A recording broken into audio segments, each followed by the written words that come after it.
오늘은 영생을 얻는 방법, 영생을 얻는 방법 이런 제목으로 하나님 말씀 나누도록 하겠습니다. 오늘 말씀은 바로 지난번에 보았던 말씀이랑 이렇게 관련이 되어 있는 것인데 70명의 제자들을 주님께서 보내시고 그들이 돌아와서 주님께 보고를 하죠. 그러면서 그들이 귀신들이 주님의 이름으로 쫓겨나는 것을 얘기하면서 굉장히 기뻐하는 이야기를 하죠. 그때 예수님께서 그보다는 너희들이 하늘나라의 이름이 기록되었다는 것으로 기뻐하라 이런 말씀을 하십니다. 그러면서 이게 관련된 얘기를 하시는 것이죠. 과연 하나님께서 이런 어린아이 같은 사람들에게는 이것을 다 보이시고 소위 지혜롭고 슬기 있는 사람이라고 하는 사람한테는 감추셨다. 그러면서 많은 선지자들 임금이 너희가 보고자 하는 것을 보고 싶어 했지만은 너희들이 보는 것을 보고자 했지만 보지 못했고 너희들이 듣는 바를 듣고자 했지만 듣지 못했다. 이 얘기를 하셨는데 이제 영생에 대한 얘기가 나오는 것이죠. 그래서 천국과 영생을 우리들이 흔히 연결해서 생각을 하게 되는데 바로 그러한 그 일종의 같은 흐름 속에서 지금 누가가 우리에게 이 말씀을 성령의 감동을 따라서 기록하고 있는 것 같습니다. 25절 함께 읽어보겠습니다. 어떤 율법교사가 일어나 예수를 시험하여 이르되 선생님 내가 무엇을 하여야 영생을 얻으리까? 아멘. 자, 앞의 내용과 연결해서 보면은 예수님께서 사람들을 가르치고 있었던 것으로 보이는데 어떤 율법교사가 일어나 예수를 시험하여 이르되, 자, 시험했다는 말에서 의도가 그리 선하게 보이지 않죠. 선생님 내가 무엇을 하여야 영생을 하리까? 영생을 얻는 방법에 대한 질문입니다. 질문 자체가 행위에 대한 것이죠. 어떻게 해야 구원을 얻느냐. 그러면서 질문을 하는데 여기에서 설명되어 있듯이 그런데 예수를 시험했다 이렇게 되어 있죠. 그래서 우리가 항상 보게 될 때 그 사람이 왜 질문을 하느냐 거기에 따라서 그 의도가 어떠냐에 따라서 많은 의미가 달라지죠. 근데 꼭 순전한 의미로만 이야기를 한 것 같지는 않습니다. 26절 함께 읽어보겠습니다. 예수께서 이르시되 율법에 무엇이라 기록되었으며 내가 어떻게 읽느냐. 아멘. 자, 율법에 무엇이라 기록되었으며 내가 어떻게 읽느냐. 이것은 되물으시는 거잖아요. 제가요 무엇을 해야 영생을 얻을 수 있습니까? 라고 물어봤으면 영생을 얻으려면 이렇게 해야 된다, 저렇게 해야 된다 이렇게 말씀해 주시는 게 합당한 대화의 논리지 않습니까? 근데 예수님께서 답변을 해주지 아니하시고 오히려 되물으셨습니다. 이 사람한테 질문에 즉답을 하지 아니하시고 그 질문에 대응하는 질문을 던지셨습니다. 그런데 예수님께서 율법을 질문에 끌어들이세요. 율법에 무엇이라고 기록되었느냐? 영생을 위한 답변을 하나님의 율법에서 찾게 하시는 거죠. 하나님의 말씀에서 그 답을 찾아야 되는데 거기에서 뭐라고 기록되었고 너는 어떻게 읽느냐? 그럼 여러분은 아십니까? 자, 여기서 우리가 보게 될 게 있어요. 이 사람 자체가 율법 교사예요. 그러니까 성경을 가르치는 사람이라는 말이죠. 그래서 자기가 누구보다도 그 분야에서 확연한 사람인데 거기에 뭐라고 기록되어 있느냐, 그리고 그것을 당신은 어떻게 읽고 있느냐라고 질문을 하십니다. 이게 이제 이후에 얘기하는 이웃에 관한 것하고 관련이 되는데 성경에 기록되어 있긴 한데 성경에 있는 그것을 어떻게 읽느냐, 이게 어떻게 해석하느냐거든요. 우리는 그냥 흔히 듣기를 하나님의 말씀이 중요하다, 그렇죠? 하나님의 말씀대로 해야 된다.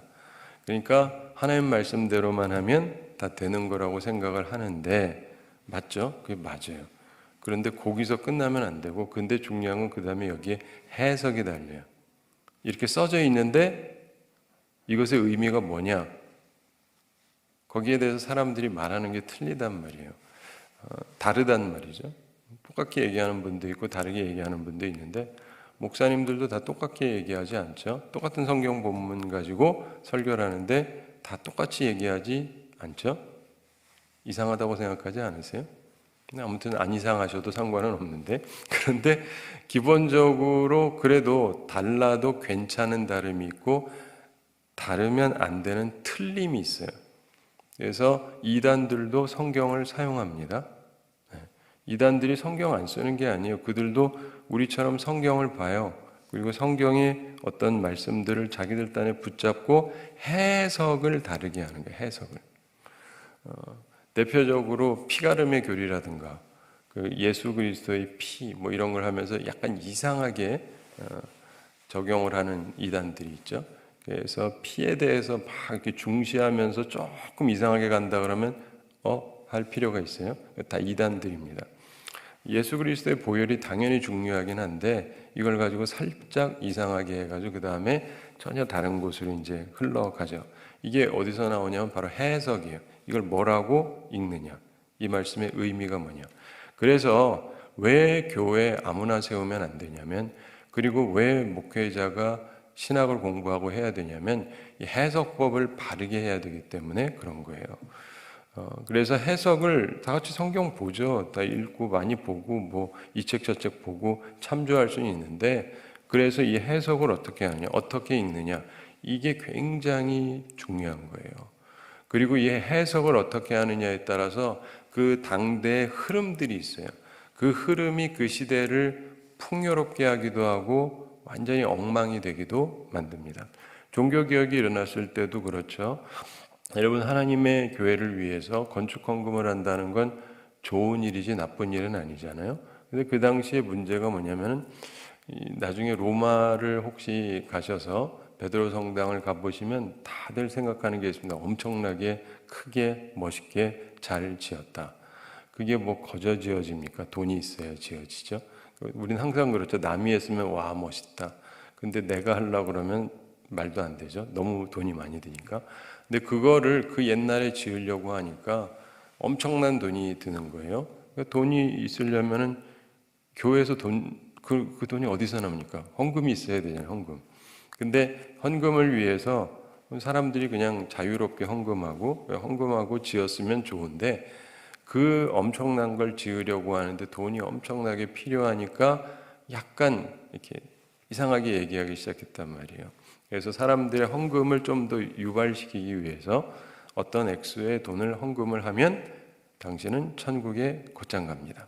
여기에는 이들의 교리가 또 있죠. 그러니까 해석들인데, 우리는 성경을 보면서 천국과 지옥을 얘기하는데 이분들은 그 당시에 연옥을 얘기했어요. 그래서 천국과 지옥 중간에 연옥이 있다. 그래서 예수 믿고 세례받는 사람들은 지옥은 안 가는데 우리 대부분의 사람들은 다 연옥 간다요. 그래서 거기 가가지고 우리들이 그냥 들으면 논리적으로는 합당해 보일 수 있죠. 성경이 얘기하는 건 아니지만. 그러니까 우리 중에서도 보면 믿음 생활 잘하고 착하게 살고 훌륭하게 살고 뭐 그런 사람이 있잖아요.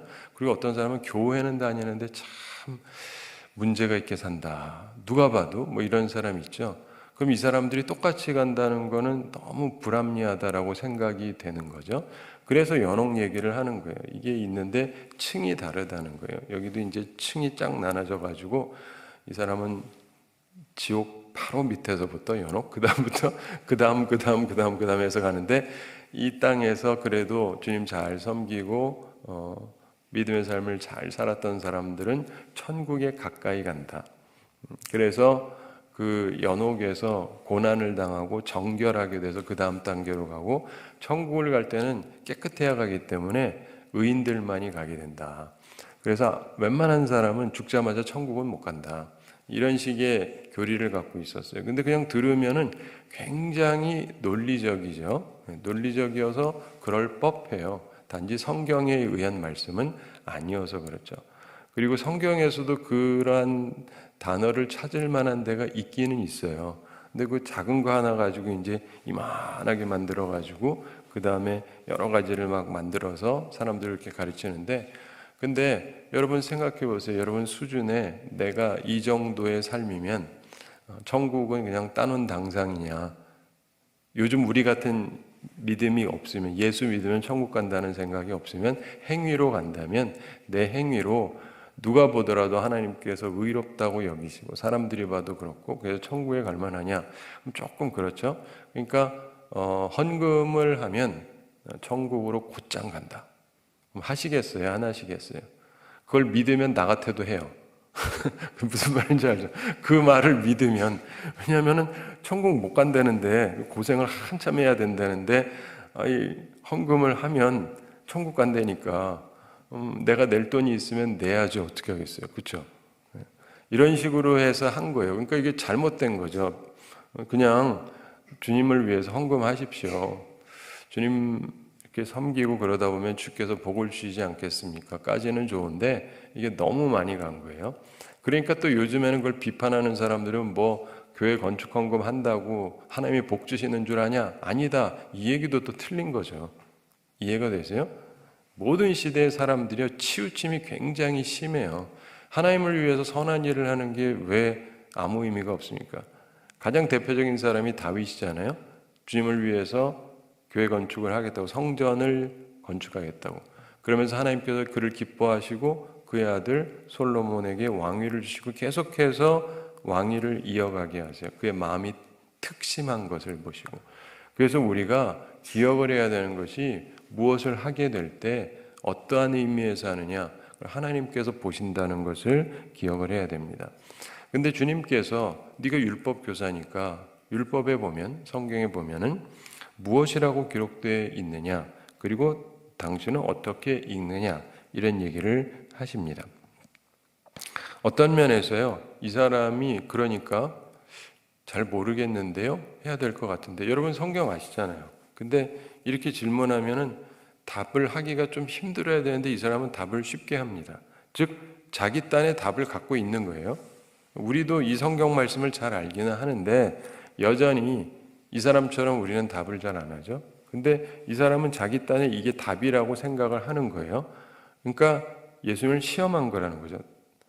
답은 이거다요. 이해가 되시죠? 답은 이거다. 뭐냐? 하고 물어보는 거예요. 요 답하면은 알긴 안 해. 아니면 모르네 하려고 온 거예요. 이해가 되시죠? 근데 예수님은 그거를, 그 의중을 떠보시고 충분히 아시고 질문을 하신 거예요. 그랬더니 그가 대답을 합니다. 별로 어렵지 않게. 27절 함께 읽어보겠습니다.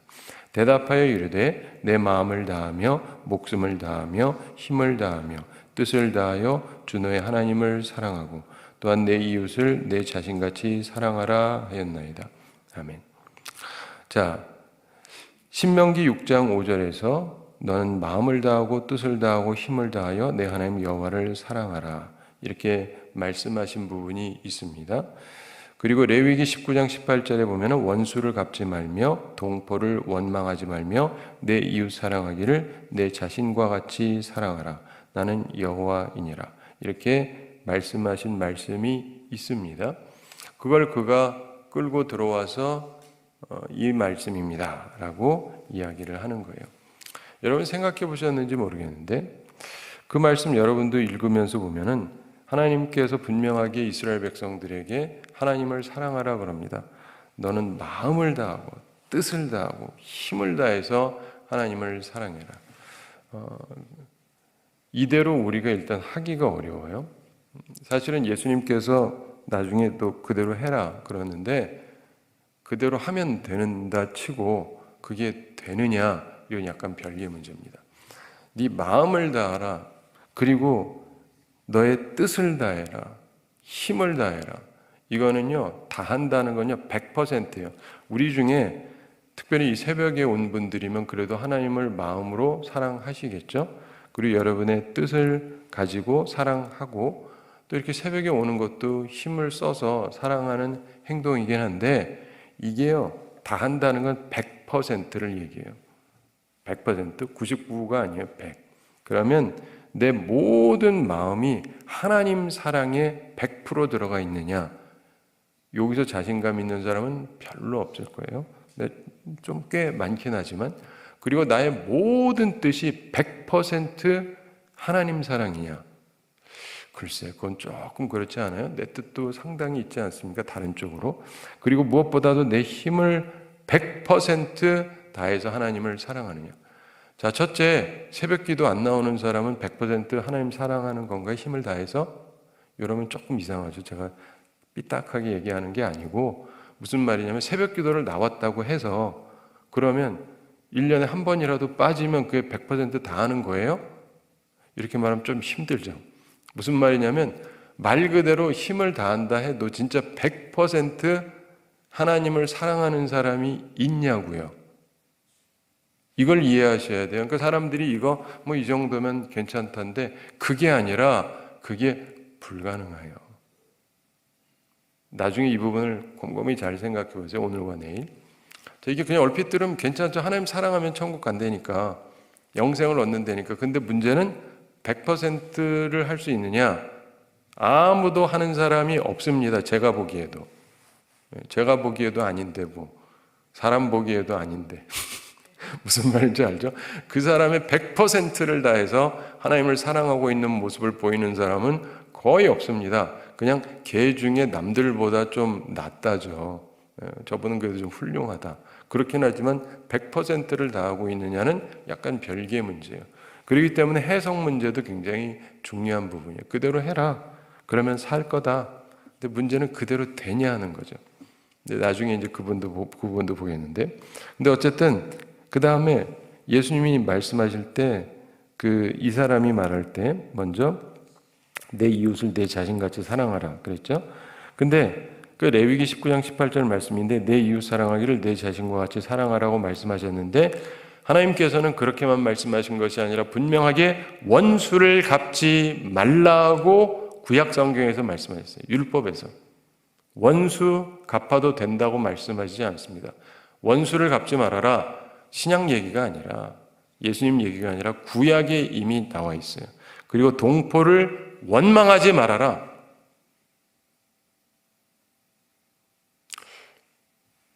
이거 다 지키는 사람 있어요?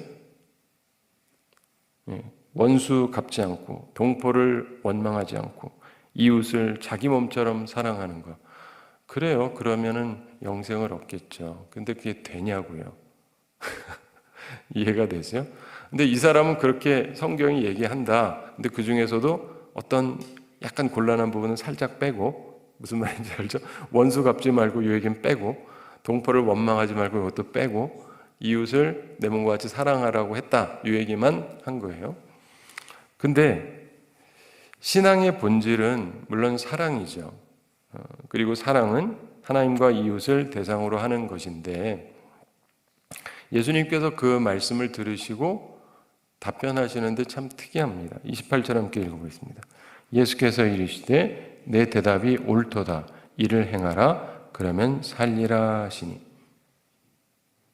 사랑하는 성도 여러분, 예수님께서 이 말씀 하셨잖아요. 내 대답이 옳도다. 이를 행하라. 그러면 살리라. 굉장히 간단하죠. 이 말이 맞구나. 이거 행하면 되는구나. 어떤 사람이 이 사랑의 율법을 완전하게 실행할 수 있다면 영생을 얻을 것이다. 이렇게 그에게 말씀해 주시는 거예요. 그 사람 입장에서 얘기해 주는 거죠. 내가 알기로는 성경이 이렇게 되어 있습니다. 이걸 행하면 영생을 얻습니다. 그랬더니 예수님께서 그래, 율법의 요구는 옳다. 하나님은 이렇게 하라 그러시죠. 그래야 영생을 얻는다고 말씀하시지는 않았지만 그런 말씀이 있지는 않지만 하나님께서 그렇게 말씀하신 건 사실이죠. 율법에 그게 요구된 건 사실입니다. 단지 문제는 우리가 육신에 속해서 죄 아래 있다는 것입니다. 제대로 행할 수가 없어요. 100% 하는 사람이 누가 있습니까? 여러분, 죄라고 하는 거는요, 자, 생각을 해 보십시오. 어떤 사람이 충실하게 살았어요. 근데 딱 한 번 실수했어요. 딱 한 번 실수했으니까 죄 안 지은 건가요? 한 번이라도 지으면 죄 지은 거죠, 뭐. 단지 심심풀이 땅콩처럼 맨날 짓는 사람이야 진짜 나쁜 사람이지만, 그리고 어쩌다 지은 사람은 그래도 나은 사람이긴 하지만 그렇다고 죄가 없나니 하나도 없다라고 말할 수는 없잖아요. 죄를 짓긴 했으니까. 그런데 제대로 행할 사람은 아무도 없어요. 근데 많은 사람들이 이 성경을 보면서도 그냥 그렇게 하니까 그럼 되나 보다라고 생각하는데 그게요, 그렇지가 않습니다. 근데 예수님께서 이 사람이 자신을 시험하려고 한 것이기 때문에 거기에 적절하게 그냥 답변해 줬을 뿐이에요. 이해가 되시죠? 네.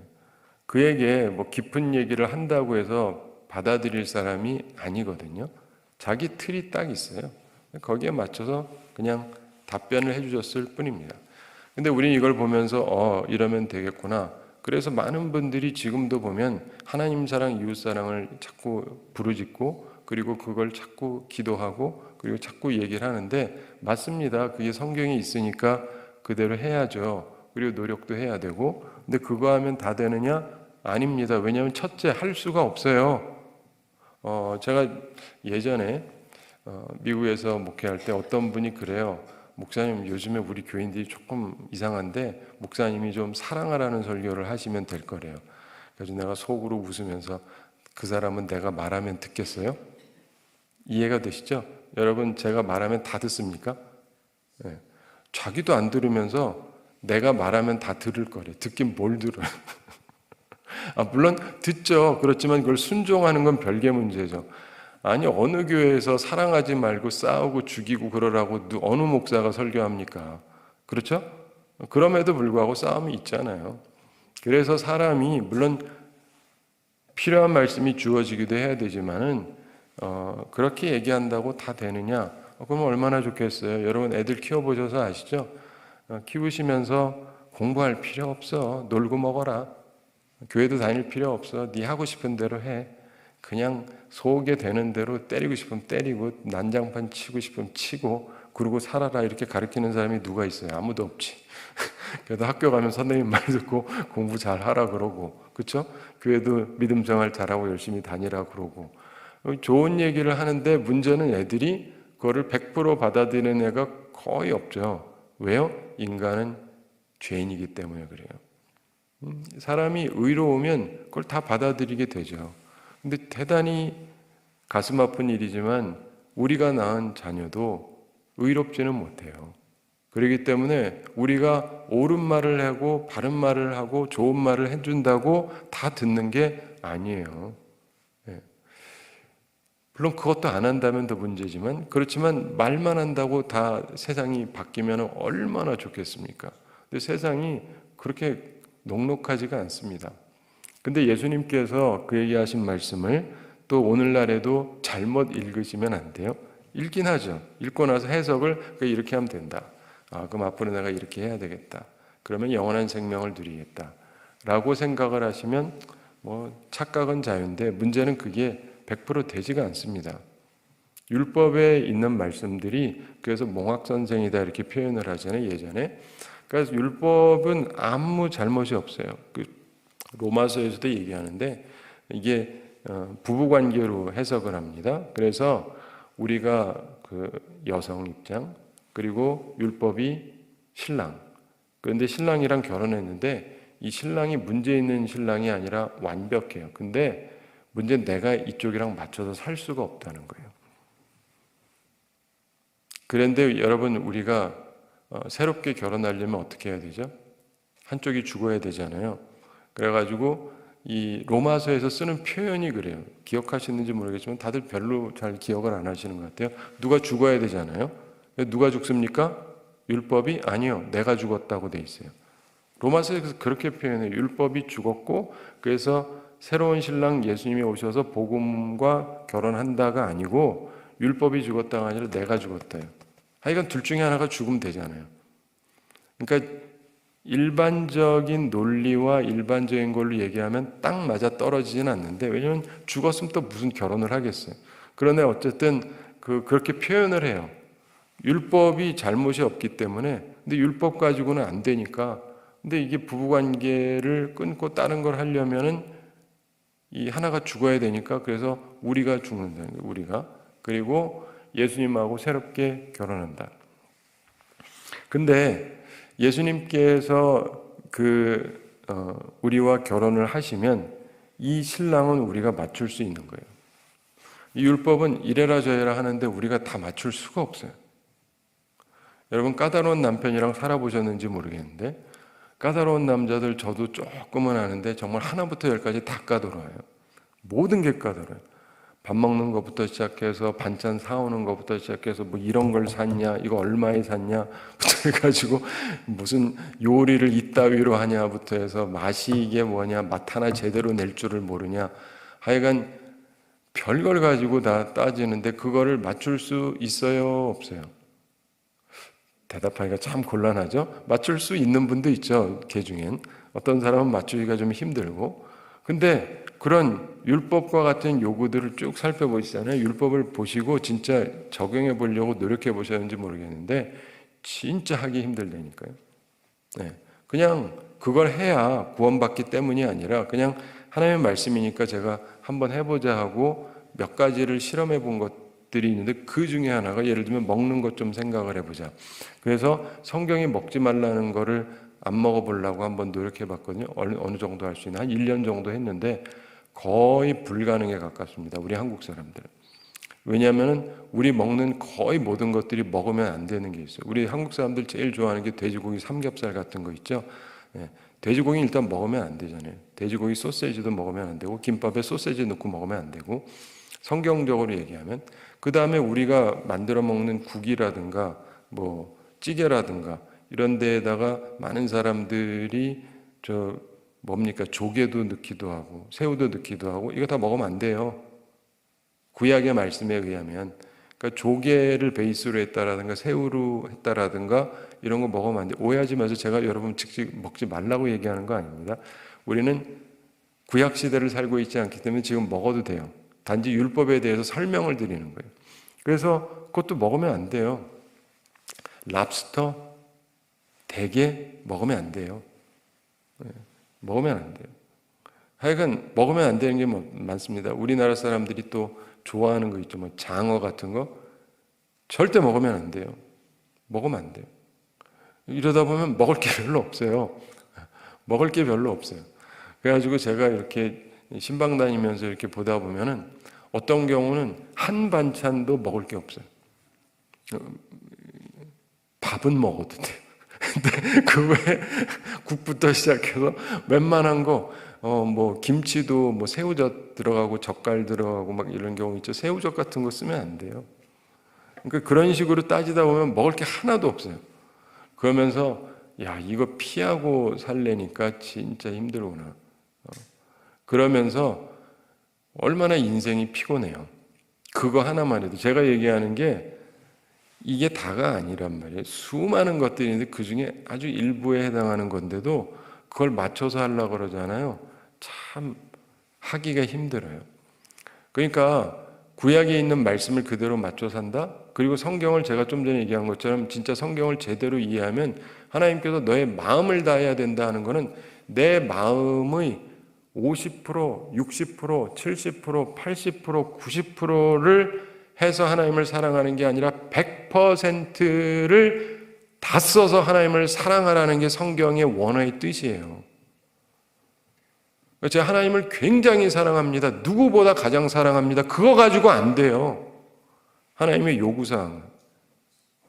그러니까 그걸 맞출 수가 있냐고요. 그래서 말씀대로 살다가 보면 내가 한계가 있다는 걸 느껴요. 그러니까 사도 바울이 그걸 느끼는 거예요. 오호라 나는 공고한 자로다. 하나님께서는요 우리 생각만으로도 죄인이라고 그러시거든요. 신약만 그런 게 아니에요. 10계명에서 10번째 계명이 뭡니까? 남의 집을 탐내는 거. 도둑질하는 게 아니에요. 이거는 당연히 도둑질은 죄죠. 근데 내가 하나도 훔친 게 없어. 평생 훔치려고 한 적도 없다 할지라도 남의 걸 탐했다. 남의 집을 보면서 그 사람의 남자 입장에서는 아내를 탐했다. 절대로 손이라도 만지거나 뭘 했다는 얘기가 아니에요. 무슨 언어적으로도 뭘 했다는 게 아니에요. 아무것도 안 했다. 그냥 속으로 탐했다. 저 여자가 내 여자였으면 좋겠다. 이걸로 이미 범죄한 거예요. 어디서? 구약에서. 구약 10계명에서. 저 사람 집이 내 집이면 좋겠다. 이미 범죄한 거예요. 자, 여기서 내 생각이나 모든 면에서 저 집 애가 너무 훌륭하네. 저 아들이 우리 아들이면 좋겠다. 이미 범죄하신 거예요. 야, 저 딸 너무 좋네. 내 딸이면 좋겠다. 뭐 그래서 내가 아무것도 한 거 없어요. 생각만으로 이미 범죄하신 거예요. 이게 신약 얘기가 아니에요. 구약이라고요. 10계명이 10번째 계명. 사람들이 하나님의 율법을 너무 몰라서 율법을 되게 가볍게 생각을 하는데 그거에 맞춰서 우리를 생각하다 보면 절대로 제대로 살 길이 없다니까요. 살 수가 없어요. 그런데 우리 인생을 살면서 보면 하나님의 말씀을 그대로 정말 알고 그 말씀대로 적용하다 보면 깨닫는 게 있어요. 하나님이 그걸 가르쳐 주시는 거예요. 별거 아닌 것 같은데 우리는 그것도 안 되는 거예요. 우리의 한계. 그래서 의인은 없나니 하나도 없는 거죠.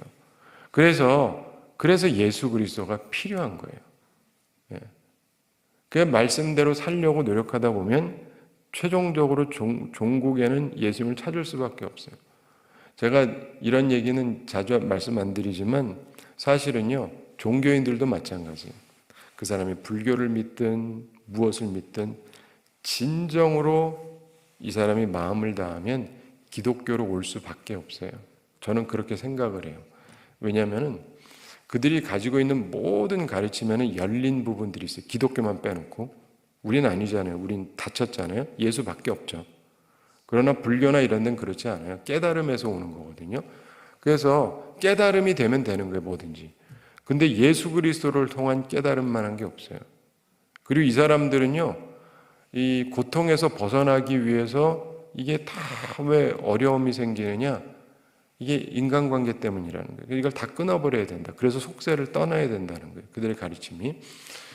그런데 그래야 고통이 없다. 그리고 해탈해가지고 어쩌고 저쩌고 하는데 기독교는 그 얘기가 아니거든요. 배우자도 우리에게 주어진 해로운 존재가 아니라 우리에게 유익한 존재고 자식도 우리에게 유익한 존재고 그런데 단지 이 모든 것들이 하나님의 말씀을 따라 살지 아니하면 이게 나한테 해가 돼요.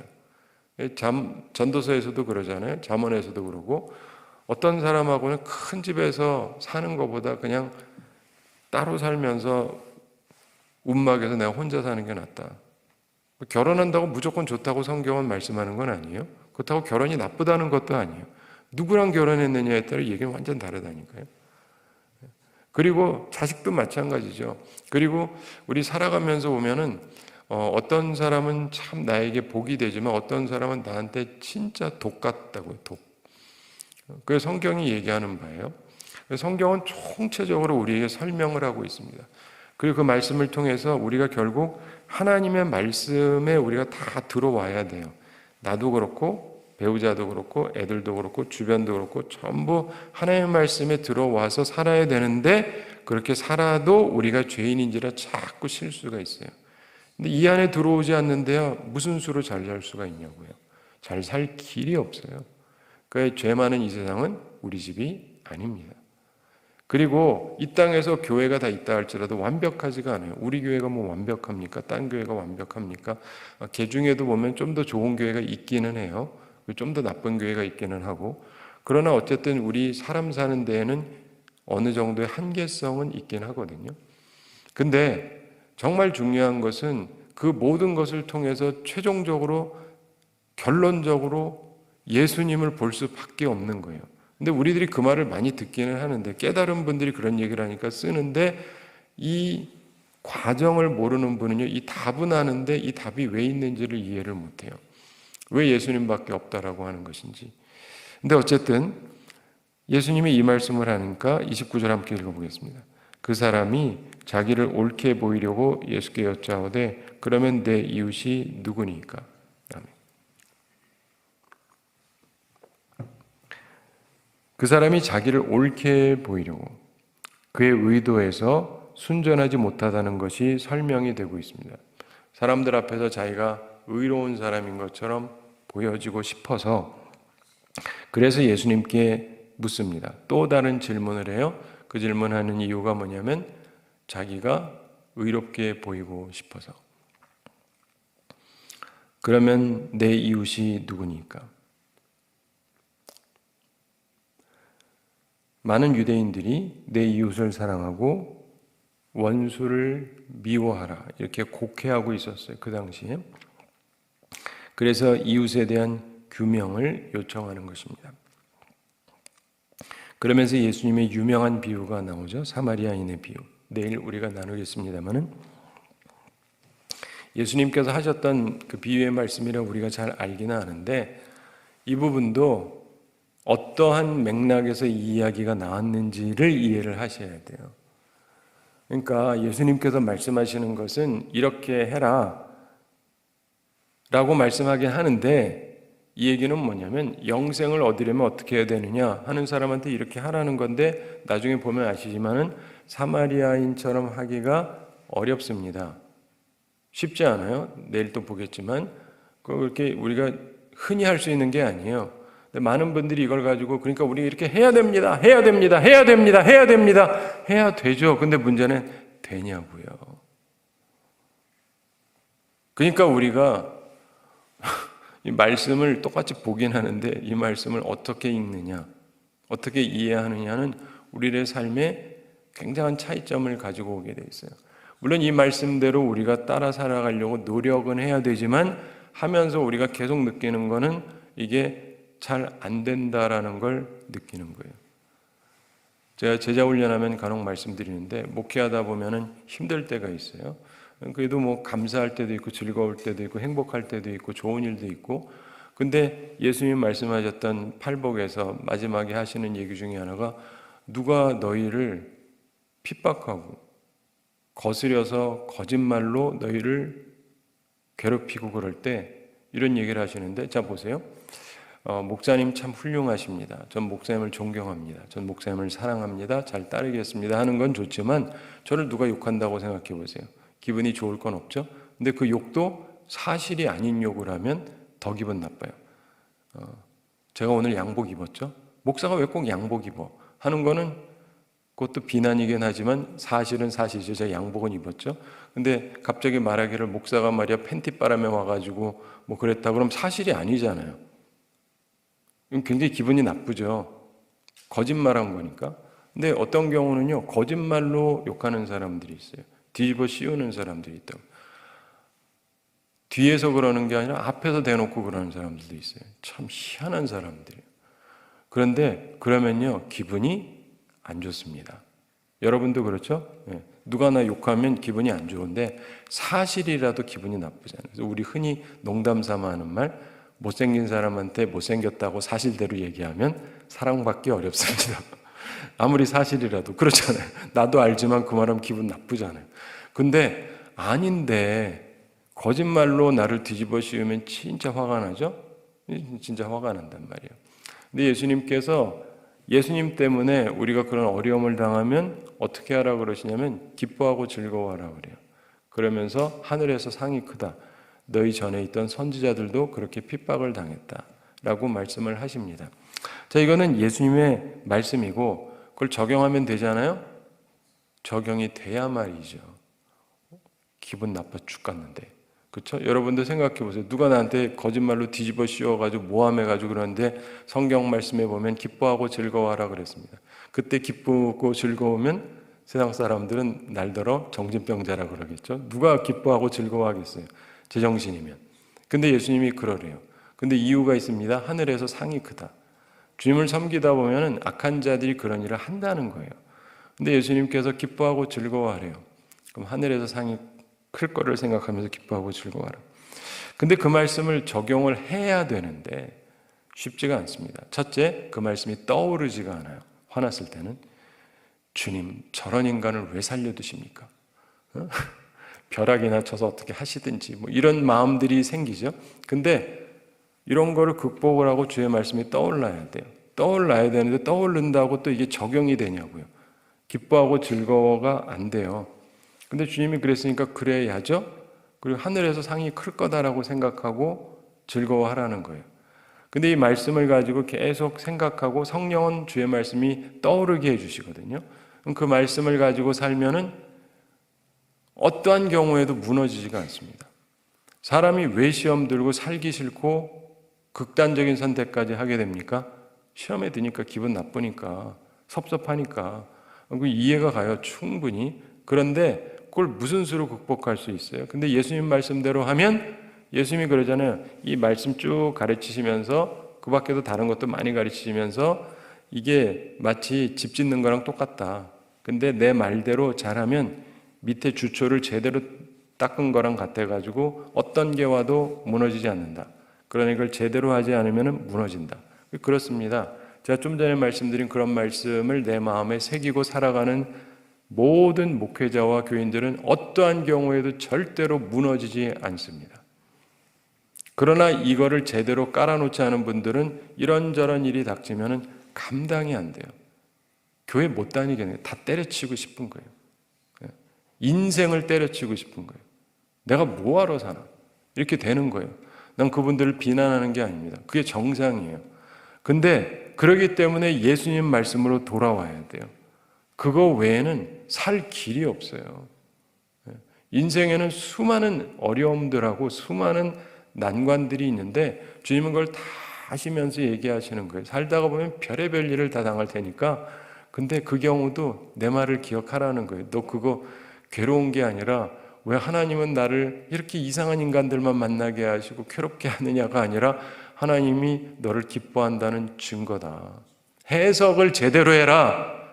네가 복을 못 받은 것이 아니라 너는 복된 인간이다 라고 해석을 해주시는 거예요. 이 해석을 내가 받아들이면 보는 게 완전히 달라져요. 그렇죠? 그러니까 주님의 말씀밖에 없어요. 살아가는 길은.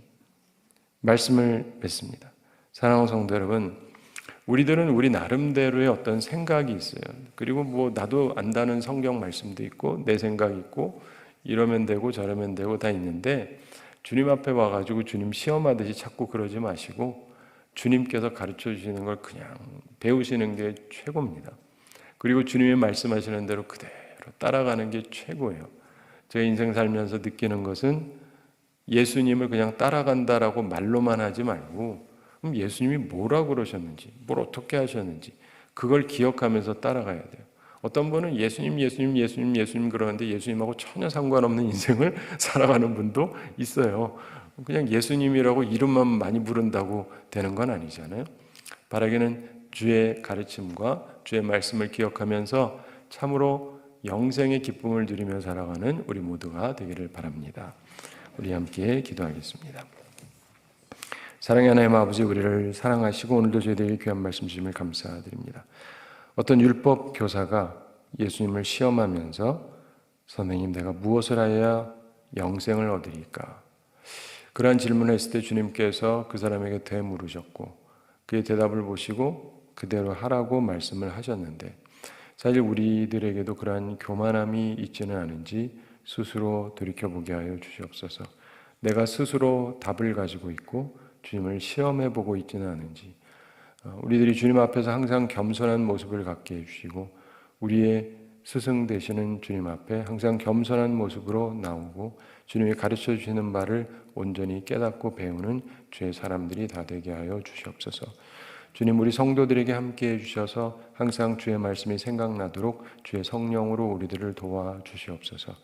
우리들에게 은혜 베푸셔서 영육 간의 강건함을 더하여 주시옵시고 하나님께서 우리들 가운데 어려운 사람이 없도록 일용할 양식을 공급하여 주시고 더 나아가 풍성해져서 주님을 위해서 그리고 이웃을 위해서 어려운 사람들을 위해서 좋은 손길들이 될 수 있도록 축복해 주시옵소서.